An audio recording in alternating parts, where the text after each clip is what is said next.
আজ এমন একটা গল্প বলবো যা আপনাদের মন ছুঁয়ে যাবে। এক গ্রামে একটা ছেলে চাকরি পেয়েছে। নিম্ন মধ্যবিত্ত পরিবার। ছোট থেকে বাবা মায়ের কাছে শুনে আসছে, তোকে মানুষ করতে অনেক কষ্ট করতে হয়েছে, অনেক কষ্টে তোর জন্য এগুলো জোগাড় করেছি, অনেক কষ্টে তোকে মানুষ করছি, এই ধরনের কথা। তো সে চাকরি পাওয়ার পর খুব খুশি হলো, আর বাবা মায়ের কাছে গিয়ে বললো যে আমি চাকরি পেয়েছি, আর তোমাদের সব ঋণ শোধ করে দেবো। এই কথা শুনে তার বাবা হাসলো, এসে বললো তুই আমাদের ঋণ শোধ করবি? ঠিক আছে, তাহলে একটা কাজ কর, আজ রাতে তুই আমাদের সাথে ঘুমা।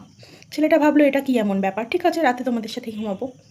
যথারীতি রাতে তিনজন একই সাথে ঘুমালো। কিছুক্ষণ পর ছেলেটার বাবা উঠে বলল, বাবা ওঠ, আমার জল তেষ্টা পেয়েছে। ছেলেটা ঘুম চোখে সেই কথা শুনে খুব বিরক্ত হলো, বলল জল তেষ্টা পেয়েছে, নিজে নিয়ে খেয়ে নাও না, তার জন্য আমাকে কেন ডাকছো? এই বলে সে আবার ঘুমিয়ে পড়লো। কিছুক্ষণ পর তার বাবা আবার তাকে ডাকলো যে বাবা শুনছিস, আমার টয়লেটে যেতে হবে, একটু নিয়ে যাবি? ছেলেটা তখন বললো তুমি তো নিজেই টয়লেটে যেতে পারো বাবা, তুমি তো সুস্থ, তাহলে আমাকে কেন ডাকছো? এই বলে সে আবার ঘুমিয়ে পড়ল। তার কিছুক্ষণ পর তার বাবা তাকে আবার ডাকলো, ডেকে বললো বাবা আমার খুব খিদে পেয়েছে, দেখ না ফ্রিজে কিছু আছে কি না, তাহলে আমি খেতাম। ছেলেটা তখন বিরক্ত হয়ে বললো খিদে পেয়েছে, তুমি গিয়ে খাও, আমাকে কেন রাখছো? তোমরা কি আমাকে ঘুমাতেই দেবে না? কি শুরু করলে এত রাতে? বলে সে আবার ঘুমিয়ে গেল। ঠিক তার কিছুক্ষণ পর তার মা উঠে এক গ্লাস জল ছেলেটার গায়ে ঢেলে দিল। এবার তো ছেলেটা রীতিমতো রেগে গিয়েছে, উঠে চেঁচামেচি করতে শুরু করলো যে তোমরা আমাকে কেন এখানে ঘুমাতে বললে, আমাকে কি তোমরা ঘুমাতেই দেবে না? তখন ছেলেটার বাবা তাকে থামিয়ে বলল যে তুই বলছিলিস আমাদের ঋণ শোধ করবি। ছোটোবেলায় যখন তুই ঘুমাতিস আমাদের দুইজনের মাঝখানে, মাত্র ঘুমাতে শুরু করার পরই তুই হিসু করে দিতিস।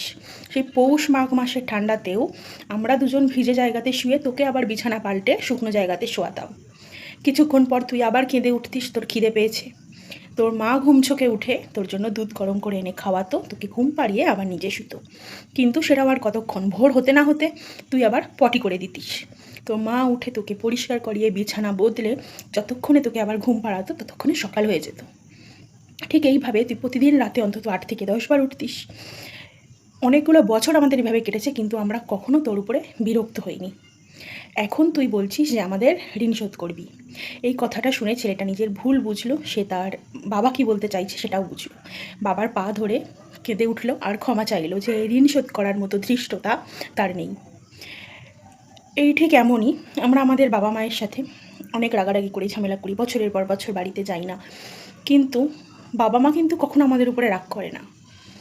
বাবা মা যতদিন বেঁচে আছে ভালোবাসুন, ভালো রাখার চেষ্টা করুন। অনেকেই দূরে থাকি, আমাদের ফোনে এখন যে ফোন কলটা আসে একদিন সেটাও আর আসবে না, আপনি হাজার মাথা কুটলেও আসবে না। তো যতদিন আছে ততদিন মূল্য দিতে শিখুন। ভালো থাকবেন।